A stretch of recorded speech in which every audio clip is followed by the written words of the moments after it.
ಪ್ರೀತಿಯ ಸಾರ್ವತ್ರಿಕ ಸಭೆಗೆ ಯೇಸು ಕ್ರಿಸ್ತನ ಹೆಸರಿನಲ್ಲಿ ವಂದನೆಗಳು ಸಲ್ಲಿಸ್ತಾ ಇದ್ದಾನೆ. ದೇವರ ನಾಮಕ್ಕೆ ಸ್ತೋತ್ರವಾಗಲಿ. ಮತ್ತೊಂದು ಸಾರಿ ಬಿತ್ತುವವನ ಸಮಯ ಈ ಕಾರ್ಯಕ್ರಮಕ್ಕೆ ನಿಮ್ಮೆಲ್ಲರಿಗೂ ಕೂಡ ಸ್ವಾಗತ ಬಯಸ್ತಾ ಇದ್ದಾನೆ. ದೇವರಾತ್ಮನು ತನ್ನ ವಾಕ್ಯದ ಬೀಜವನ್ನು ಬಿತ್ತುವುದಕ್ಕೆ ಸಿದ್ಧವಾಗಿದ್ದಾನೆ. ನಮ್ಮ ಹೃದಯಗಳನ್ನು ನಾವು ಸಿದ್ಧಪಡಿಸಿಕೊಳ್ಳೋಣ. ಹಲ್ಲೆಲೂಯಾ. ಇತ್ತೀಚಿನ ದಿನಗಳಲ್ಲಿ ಸಭೆಗಳಲ್ಲಿ ಕಾಡುವಂಥ ಒಂದು ಸ್ವಭಾವ ಅಥವಾ ಒಂದು ರೋಗ ಅಥವಾ ಒಂದು ಅಲವಾಟು ಏನು ಆಗ್ಯದಂತಂದ್ರೆ ಚರ್ಚಿನ ಬಿಟ್ಟು ಹೋಗೋದು. ಬಹಳ ಜನ ವಿಶ್ವಾಸಿಗಳು ಚರ್ಚ್ನ ಈ ಚರ್ಚ್ ಬಿಟ್ಟು ಆ ಕಡೆ, ಆ ಚರ್ಚ್ ಬಿಟ್ಟು ಈ ಕಡೆಗೆ, ಈ ಚರ್ಚ್ ಬಿಟ್ಟು ಆ ಕಡೆಗೆ, ಇದೇ ಕಲಿತೆಗಳು ಜಾಸ್ತಿ ನಡೀತವೆ. ಇದು ಒಂದು ಸೈತಾನನ ಕುತಂತ್ರ. ಅದು ಬಹಳ ಜನಕ್ಕೆ ಗೊತ್ತಾಗ್ತಾ ಇಲ್ಲ. ಹೇಗಂತ ಹೇಳ್ತಾನೆ, ಚೆನ್ನಾಗಿ ಕೇಳಿಸ್ಕೊಳ್ಳಿ. ಫಾರ್ ಎಕ್ಸಾಂಪಲ್, ನಮ್ಮ ಸಭೆಯಿಂದನೇ ಕೆಲವರು ಬಿಟ್ಟು ಹೋದ್ರಂತ ಯೋಚನೆ ಮಾಡಿ. ಯಾಕೆ ಬಿಟ್ಟೋದಿ ಅಂತ ಕೇಳ್ರಿ.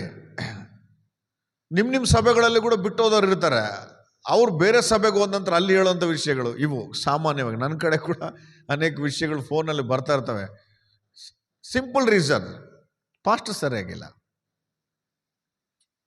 ಸಿಂಪಲ್ ರೀಸನ್, ವಿಶ್ವಾಸಿಗಳು ಸರಿಯಾಗಿಲ್ಲ. ಚರ್ಚಿನ ಒಬ್ಬರು ನೆಟ್ಟಗಿಲ್ಲ.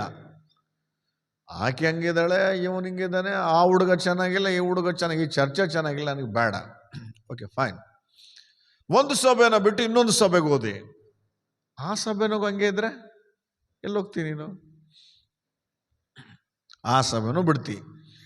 ಆಮೇಲೆ ಇನ್ನೊಂದು ಸಭೆಗೆ ಹೋಗ್ತಿ. ಆ ಸಭೆನಲ್ಲೂ ಕೂಡ ಹಂಗೆ ಇದ್ರೆ ಏನು ಮಾಡ್ತೀಯ? ಹಿಬ್ರಿ ಪತ್ರಿಕೆ 13ನೇ ಅಧ್ಯಾಯ 17ನೇ ವಚನದಲ್ಲಿ ಹೀಗೆ ಬರೆದಿದೆ, ನಿಮ್ಮ ಸಭಾಪಾಲಕರ ಮಾತಿಗೆ ನೀವು ವಿಧೇಯರಾಗಿರ್ರಿ, ಯಾಕಂದ್ರೆ ಅವರು ನಿಮ್ಮ ಆತ್ಮಗಳನ್ನು ಲೆಕ್ಕ ಒಪ್ಪಿಸಬೇಕಾಗಿದೆ ಅಂತ ವಾಕ್ಯ ಇದೆ. ಏನು ಮಾಡೋದು ಇವಾಗ? ಆ ಚರ್ಚು ಚೆನ್ನಾಗಿಲ್ಲ, ಈ ಚರ್ಚು ಚೆನ್ನಾಗಿಲ್ಲ, ಚರ್ಚು ಹಾಗೆ ತಿರುಗ್ತಾ ಜೀವನ ಸಾಗಿಸ್ತಾ ಇದೆಯಾ ಅಂತ ಯೋಚನೆ ಮಾಡಿ. ಮತ್ತು ಯಾವ ಚರ್ಚು ಸೇವಕರನ್ನ ಲೆಕ್ಕ ಕೊಡ್ತಾರ ಮೇಲೆ? ಒಂದು ಸಾರಿ ಏನಾಯ್ತು ಅಂತಂದರೆ, ನನ್ನಂತ ಒಬ್ಬ ಸೇವಕನ ಕಡೆ ಒಬ್ಬ ವಿಶ್ವಾಸಿ ಸ್ತ್ರೀ ಬಂದು, ಅಯ್ಯ ಈ ಚರ್ಚಿನ ಯಾರು ಚೆನ್ನಾಗಿಲ್ಲಯ್ಯ, ಅವನು ಸುಳ್ಳು ಹೇಳ್ತಾನೆ, ಅವನು ಚಾಡಿ ಹೇಳ್ತಾನೆ, ಅವ್ರು ಹಂಗಿದ್ದಾರೆ, ಇವ್ರು ಹಿಂಗಿದ್ದಾರೆ, ಅದಕ್ಕೆ ನನಗೆ ಚರ್ಚ್ನೇ ಬಿಟ್ಬಿಡ್ಬೇಕಂತ ಇದ್ದೀನಿ ಅಂತೇಳಿ ಪಾಸ್ಟರ್ ಕಡೆ ಬಂದು ವಿಶ್ವಾಸ ಹೇಳೇ ಬಿಟ್ರು. ಈ ಪಾಸ್ಟರ್ ಈ ವಿಶ್ವಾಸಿಗೆ ಏನು ಹೇಳ್ಬೇಕು ಗೊತ್ತಾಗ್ತಾ ಇಲ್ಲಲ್ಲ. ಅಂದಂಗೆ ನಿಜವಾಗ್ಲೂ ಚರ್ಚ್ನಾಗ ಭಾಳ ಗಲಿಬಿಲಿಗಳಿದ್ದಾವೆ. ಚರ್ಚ್ನಲ್ಲಿ ಜನ ಸರಿ ಇಲ್ಲ, ಎಲ್ಲ ಸ್ವಾರ್ಥದಲ್ಲಿದ್ದಾರೆ, ಕೆಲವರು ಪ್ರೀತಿ ಮಾಡಲ್ಲ ಯಥಾರ್ಥವಾಗಿ, ಹೊಟ್ಟೆ ಕಿಚ್ಚಿದೆ, ಗಲಿಬಿಲಿಗಳಿದ್ದಾವೆ. ಹೆಂಗೆ ಮಾಡೋದು, ಯಾವ ರೀತಿ ಉತ್ತರ ಕೊಡೋದು ಅಂತೇಳಿ ದೇವ್ರಿಗೆ ಆಲೋಚನೆ ಮಾಡ್ತಾ ಇದ್ರೆ ಆ ಪಾಸ್ಟರ್ಗೆ ದೇವರೊಂದು ಆಲೋಚನೆ ಕೊಟ್ರಂತೆ. ಏನು ಅಂತಂದರೆ, ಒಂದು ಗ್ಲಾಸ್ ತೊಗೊಂಬಂದು ಗ್ಲಾಸ್ ತುಂಬ ನೀರು ತುಂಬಿಸಿ ಆ ಸಿಸ್ಟರ್ ಕೈ ಕೊಟ್ರಂತ. ಪೂರ್ತಿ ತುಂಬ ನೀರು, ಸ್ವಲ್ಪ ಅಲಗಾಡಿದ್ರೆ ಚೆಲ್ತವೆ, ಆ ಥರ ತುಂಬ ನೀರು. ತುಂಬ ನೀರನ್ನು ಗ್ಲಾಸ್ನಲ್ಲಿ ಕೊಟ್ಟು ಆ ಪಾಸ್ಟ್ ಹೇಳಿದಂಥ ಆ ವಿಶ್ವಾಸಿಗೆ, ಅಮ್ಮ ಚರ್ಚ್ ಬಿಟ್ಬಿಡು, ನಮ್ಮ ಚರ್ಚ್ ಹೋಗ್ಲ ಕಡೆ, ಏನು ಬಂದು ಉದ್ಧಾರ ಆಗೋದೈತೆ? ಅವರು ಸರಿ ಇಲ್ಲ, ಇವರು ಸರಿ ಇಲ್ಲ, ಅವ್ರು ಹಂಗಿದ್ದಾರೆ, ಇವ್ರು ಹಿಂಗಿದ್ದಾರೆ, ಆಕೆ ಹಂಗೆ ಈಕೆ ಹಂಗೆ ಅಂತ ಹೇಳ್ತಿದ್ದಾನೆ, ಬಿಟ್ಬಿಡು, ನಾನೇ ಪರ್ಮಿಷನ್ ಕೊಡ್ತೇನೆ, ಹೋಗ್ಬಿಡು, ಹೋಗೋದಕ್ಕಿಂತ ಮುಂಚೆ ಇದೊಂದು ಕೆಲಸ ಮಾಡೋಗು ಅಂತ ಹೇಳಿದಂತೆ ಆ ವಿಶ್ವಾಸಿಗೆ ಪಾಸ್ಟರ್. ಏನು ಅಂತಂದರೆ, ಆ ನಿನ್ನ ಕೈಯಲ್ಲಿರೋ ಗ್ಲಾಸ್ ತುಂಬ ನೀರಿದ್ದಾವಲ್ಲ, ಅದನ್ನು ಒಂದು ಸಾರಿ ಕೈಯಲ್ಲಿ ಹಿಡ್ಕೊಂಡು ಚರ್ಚ್ ಸುತ್ತ ಒಂದು ರೌಂಡ್ ತಿರುಗಿ ಆಮೇಲೆ ಆ ನೀರು ಕುಡಿದು ಹೋಗ್ಬಿಡು ಅಂತ ಹೇಳಿದ. ಇದರಲ್ಲೇನು ಬೇರೆ ವಿಶೇಷ ಇಲ್ಲ. ಬಟ್ ಆ ಸಿಸ್ಟರ್ಗೆ ಹೇಳಿದಂಥ ಕಂಡೀಷನ್ ಏನಂತಂದರೆ, ಗ್ಲಾಸ್ನಲ್ಲಿರುವಂಥ ನೀರು ಸ್ವಲ್ಪ ಕೂಡ ಚೆಲ್ಲಬಾರ್ದು. ಆ ರೀತಿ ನೀನು ಒಂದು ರೌಂಡ್ ತಿರುಗು, ಚರ್ಚ್ ಸುತ್ತ ಒಂದು ರೌಂಡ್ ತಿರುಗು, ಆನಂತರ ಕುಡಿದು ಹೋಗ್ಬಿಡು, ಇನ್ಮೇಲೆ ಬರೋಕ್ಕೆ ಹೋಗ್ಬೇಡ ಚರ್ಚಿಗೆ ಅಂತೇಳಿ. ಆ ಸಿಸ್ಟರ್ಗೆ ಅರ್ಥ ಆಗಲಿಲ್ಲ ಏನು ಮಾಡೋದು ಇದು ಅಂತೇಳಿ. ಓಕೆ ಪಾಸ್ಟ್ರೆ, ನಾನು ಹಂಗೆ ಮಾಡ್ತೇನೆ ಅಂತೇಳಿ ಆ ಗ್ಲಾಸ್ ತುಂಬ ನೀರು ಇದೆ, ಆ ಗ್ಲಾಸ್ ಹಿಡ್ಕೊಂಡಿದ್ದಾಳೆ. ಚರ್ಚು ಒಂದು ರೌಂಡ್ ಹಾಕಬೇಕು ಸುತ್ತ. ಈಗ ಮೆಲ್ಲಕ್ಕೆ ಒಂದೊಂದು ಹೆಜ್ಜೆ ಇಡ್ತಾಳೆ, ಯಾಕಂತಂದರೆ ಅದು ಚೆಲ್ಲಬಾರ್ದು ಅಂತ ಹೇಳಿದಾರಲ್ಲ ಪಾಸ್ಟ್ರು. ಆನಂತರ ಇನ್ನೊಂದು ವಿಷಯ ಏನಂತಂದರೆ, ಅದು ತುಂಬ ಇರೋದಕ್ಕಾಗಿ ಕೈ ಚೆನ್ನಾಗಿ ಹೋಲ್ಡ್ ಮಾಡಿ ಇಟ್ಕೊಂಡಿದ್ದಾಳೆ.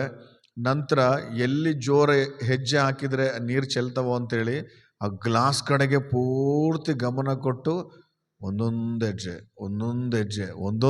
ಹಾಕಿ ಕೊನೆಗೆ ಒಂದು ಅರ್ಧ ಗಂಟೆ ಆದಮೇಲೆ ಮೆಲ್ಲಕ್ಕೆ ಸುತ್ತಾಡಿ ಪಾಸ್ಟರ್ ಕಡೆ ಬಂದರು. ಪಾಸ್ಟರ್ ಹೇಳಿ, ನೋಡು ಪಾಸ್ಟ್ರೇ, ಒಂದು ಹನಿ ಕೂಡ ನೀರು ಚೆಲ್ಲಾರ್ದಂಗೆ ತಗೊಂಬಂದಿದ್ದಾನೆ, ಸಾಕು, ನಿಮಗೂ ನಿಮ್ಮ ಚರ್ಚಿಗೂ ಒಂದು ನಮಸ್ಕಾರ, ಕುಡ್ದು ಹೋಗ್ತೇನೆ ಅಂತಂದರೆ, ಆಗ ಪಾಸ್ಟರ್ ವಿಶ್ವಾಸಿಗೆ ಹೇಳಿದಂತೆ, ಹೆಂಗ ಸಾಧ್ಯವಾಯ್ತಮ್ಮ, ಗ್ಲಾಸ್ ತುಂಬ ನೀರಿದ್ದಾವೆ, ಒಂದು ಹನಿ ಆದರೂ ಚೆಲ್ಲಲೇಬೇಕು, ನೀನು ಅಷ್ಟು ಕೇರ್ಫುಲ್ಲಾಗಿ ಹೆಂಗೆ ನಡೆದೆ ಅಂತಂದರೆ, ಪಾಸ್ಟ್ರೇ ಏನು ಅನ್ಕೊಂಡಿ ನಾನು ಅಂದರೆ, ನೀವು ಅದ್ರ ಕಡೆನೇ ಪೂರ್ತಿ ಗಮನ ಇಟ್ಟಿದ್ದೆ ನಾನು. ಹೆಜ್ಜೆ ಹೆಜ್ಜೆಗೂ ಗ್ಲಾಸು ನೀರು ಎಲ್ಲಿ ಚೆಲ್ತದೋ ಅಂತ ಫುಲ್ಲು ಗಮನ ಇಟ್ಟು ಒಂದೊಂದು ಹೆಜ್ಜೆ ಇಟ್ಟು ನಡೆದು ಬಂದಿದ್ದೇನೆ ನಾನು. ಆವಾಗ ದೇವರು ಆ ಪಾಸ್ಟರ್ ಮುಖಾಂತರ ಆ ಸಿಸ್ಟರ್ಗೆ ಹೇಳಿಸಿದಂತೆ, ಇದೇ ಬುದ್ಧಿ ಚರ್ಚಿಗೆ ಬಂದಾಗಿದ್ದರೆ ಚೆನ್ನಾಗಿತ್ತಲ್ಲಮ್ಮ ಅಂತೇಳಿ. ಯಾಕೆ ಪಾಸ್ಟರ್ ಹಂಗೆ ಅಂತೀರಂದರೆ, ಆಲಯಕ್ಕೆ ಬಂದ ನಂತರ ನೀನು ಅವ್ರನ್ನೇ ಯಾಕೆ ನೋಡ್ತೀಯಾ? ಗ್ಲಾಸ್ ಕೈಯಲ್ಲಿದ್ದಾಗ ನೀನು ಪಕ್ಕದಲ್ಲಿ ಯಾರು ಓಡಾಡಿದ್ರು ಗೊತ್ತಾಗಿಲ್ಲ, ಮುಂದೆ ಯಾರು ಓಡಾಡ್ತಾರೋ ಗೊತ್ತಾಗಿಲ್ಲ. ಗ್ಲಾಸ್ ನೀರು ಚೆಲ್ಲಬಾರ್ದು. ಪ್ರತಿಯೊಂದು ಹೆಜ್ಜೆ ಚೆಲ್ಲಬಾರ್ದು ಅಂತಾನೆ ಎಷ್ಟು ಕೇರ್ಫುಲ್ ಆಗಿಟ್ಟಿದ್ದಾನೆ. ಹಾಗೇನೆ ಆತ್ಮಿಕವಾಗಿ ಯೇಸು ಕ್ರಿಸ್ತನು ರಕ್ತ ಚೆಲ್ಲಿ ಪ್ರಾಣ ಕೊಟ್ಟು ನಿನಗೆ ಕೊಟ್ಟಿರುವಂಥ ಆ ರಕ್ಷಣೆ ವಸ್ತ್ರವನ್ನು ಕೆಡಿಸ್ಕೋಬಾರ್ದು ಅಂತೇಳಿ ಯಾವ ರೀತಿ ಗ್ಲಾಸ್ ಕಡೆ ಗಮನ ಕೊಟ್ಟೆವೋ ಅದೇ ಗಮನವನ್ನು ಸ್ವಲ್ಪ ಯೇಸು ಕ್ರಿಸ್ತನ ಕಡೆ ಕೊಟ್ಟು ಚರ್ಚಿಗೆ ಬಂದೋಗ್ಬಿಟ್ರೆ, ಯಾರಾದರೂ ಕೆಟ್ಟೋಗಿರಲಿ, ಯಾರಾದರೂ ಏನೇನಲ್ಲಿ, ನೀನು ರಕ್ಷಣೆ ಕಾಪಾಡ್ಕೊಳ್ತೀಯಲ್ಲ ಅಂತ ಆ ಸಿಸ್ಟರ್ಗೆ ಅಂದಾಗೆ ಮನೋನೇತ್ರಗಳು ತೆರೆಯಲ್ಪಟ್ಟು ಆ ಸಿಸ್ಟರ್ಗೆ. ಅದಕ್ಕೆ ಇಬ್ರಿ ಪತ್ರಿಕೆ 12ನೇ ಅಧ್ಯಾಯದಲ್ಲಿ 2ನೇ ವಚನ ಹೀಗೆ ಬರೆದಿದೆ, ನಂಬಿಕೆಯನ್ನು ಹುಟ್ಟಿಸುವವನು ಪೂರೈಸುವವನು ಆಗಿರುವ ಯೇಸುವಿನ ಮೇಲೆ ದೃಷ್ಟಿ ಇಟ್ಟು ನಮಗೆ ನೇಮಕವಾದ ಓಟವನ್ನು ಸ್ಥಿರ ಚಿತ್ತದಿಂದ ಓಡೋಣ. ಆ ಕಡೆ ನೋಡ್ತಾ ಇಲ್ಲ. ಆ ಪಾಸ್ಟ್ ಆತ್ಮಿಕವಾಗಿ ಬಿದ್ದೋದ, ಈ ಪಾಸ್ಟ್ ಆತ್ಮಿಕವಾಗಿ ಬಿದ್ದೋದ, ಆ ವಿಶ್ವಾಸಿ ಬಿದ್ದೋದ್ರು, ಈ ವಿಶ್ವಾಸಿ ಬಿದ್ದೋದ್ರು, ಅವರು ಸರಿ ಇಲ್ಲ, ಯಾವುದೋ ಬೇರೆ ರಾಜ್ಯದಲ್ಲಿ ಆ ಪಾಸ್ಟ್ ಅಂತ ತಪ್ಪು ಕೆಲಸ ಮಾಡಿದಾನಂತೆ, ನಮ್ಮ ದೇಶದಲ್ಲಿ ಅಂಥ ಪಾಸ್ಟರ್ಸ್ಗಳು ಹಂಗೆ. ನಿನಗೆ ಯಾಕೆ ಅವೆಲ್ಲ? ವಾಕ್ಯದಲ್ಲಿದೆ, ನಂಬಿಕೆಯನ್ನು ಹುಟ್ಟಿಸುವವನು ಪೂರೈಸುವವನಾಗಿರುವಂಥ ಯೇಸುವಿನ ಮೇಲೆ ದೃಷ್ಟಿ. ಆ ಸಿಸ್ಟರ್ ಯಾವಾಗ ಚರ್ಚ್ ಬಿಟ್ಟು ಹೋಗ್ತಾನೆ ಅಂದರೂ ದೇವರಾತ್ಮ ಈ ಆಲೋಚನೆ ಕೊಟ್ಟಾಗ ಆ ಸಿಸ್ಟರ್ ಗಮನ ಎಲ್ಲ ಗ್ಲಾಸ್ ಕಡೆ ಇತ್ತು. ಆರಾಮಾಗಿ ಒಂದು ರೌಂಡ್ ಸುತ್ತಾಡಿದ್ಲು, ಏನು ಸಮಸ್ಯೆ ಆಗಲಿಲ್ಲ, ಯಾರನ್ನೂ ತಲೆ ಕೆಡಿಸ್ಕೊಳ್ಳಲಿಲ್ಲ. ಸುತ್ತಾಡೋ ಟೈಮ್ನಲ್ಲಿ ಪಕ್ಕದಲ್ಲಿ ಪಾಸ್ಟರ್ ಇದ್ದರು, ಪಕ್ಕದಲ್ಲಿ ವಿಶ್ವಾಸಿಗಳಿದ್ದರು, ಪಕ್ಕದಲ್ಲಿ ಬೇರೆ ಜನಗಳಿದ್ದರು. ಶಿ ಡಿಂಟ್ ಕೇರ್, ಆಕೆ ಯಾರನ್ನೂ ಗಮನಿಸಲಿಲ್ಲ. ಗ್ಲಾಸ್. ಇವತ್ತು ಆಲಯಕ್ಕೆ ಬರುವಂಥ ಪ್ರೀತಿಯ ಸಹೋದರರೇ, ಯಾಕೆ ನೆವಗಳು ಹೇಳೋದು ಅವ್ರಂಗಿದ್ದಾರೆ, ಇವ್ರಂಗಿದ್ದಾರೆ, ಅವ್ರು ಚೆನ್ನಾಗಿಲ್ಲ, ಇವ್ರು ಚೆನ್ನಾಗಿಲ್ಲ, ನನಗೆ ಅದಕ್ಕೆ ಚರ್ಚ್ ಸರಿ ಇಲ್ಲ, ನನ್ನ ಬುದ್ಧಿಗಳು ಸರಿ ಇಲ್ಲ. ಫಸ್ಟ್ ಆಫ್ ಆಲ್ ನೀನು ಯಾವಾಗ ದೇವರನ್ನೇ ನೋಡ್ತೀಯೋ,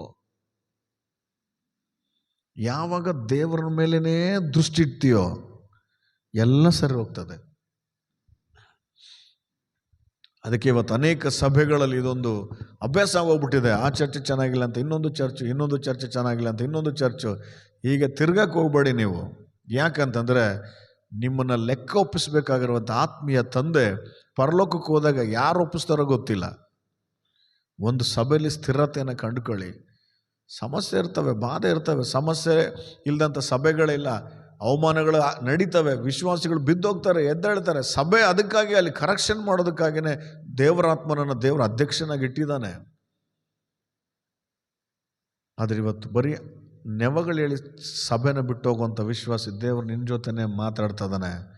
ನಿನ್ನ ದೃಷ್ಟಿ ಎಲ್ಲಿ ತನಕ ಜನಗಳ ಮೇಲೆ, ಸೇವಕರ ಮೇಲೆ ಇಡ್ತೀಯೋ, ನಿನ್ನ ರಕ್ಷಣೆ ವಸ್ತ್ರವನ್ನು ಕೆಡಿಸ್ಕೊಂಡು ನರಕಕ್ಕೆ ಹೋಗ್ತೀಯ ನೀನು. ಎಲ್ಲಿ ತನಕ ಅವಮಾನವಾಗಲಿ, ನಿಂದೆ ಆಗಲಿ, ಸ್ವಂತದವರಾಗಲಿ, ಸಭೆಯಲ್ಲಾಗಲಿ, ಸೇವಕರುಗಳಿಂದ ಆಗಲಿ, ಏನೇ ಆದರೂ ಪರವಾಗಿಲ್ಲ, ನನ್ನ ದೃಷ್ಟಿ ದೇವರ ಕಡೆನೇ ಇಟ್ಟಿದ್ದಾನೆ. ಪೌಲ್ ಹೇಳ್ತಾ ಇದ್ದಾನೆ, ನಂಬಿಕೆ ಹುಟ್ಟಿಸುವವನು ಪೂರೈಸುವವನಾಗಿರುವಂಥ ದೇವ್ರ ಮೇಲೇ ದೃಷ್ಟಿ ಇಟ್ಟು ಸ್ಥಿರಚಿತ್ತರಾಗಿ ಓಡ್ರಿ, ಓಟವನ್ನು ಕಡೆಗಾಣಿಸ್ತೇವೆ ನಾವು. ಹಲ್ಲೆಲೂಯಾ. ಅಂತ ಬುದ್ಧಿಯನ್ನು ದೇವರಾತ್ಮ ನಮ್ಗೆ ಅನುಗ್ರಹಿಸಲಿ. God bless you.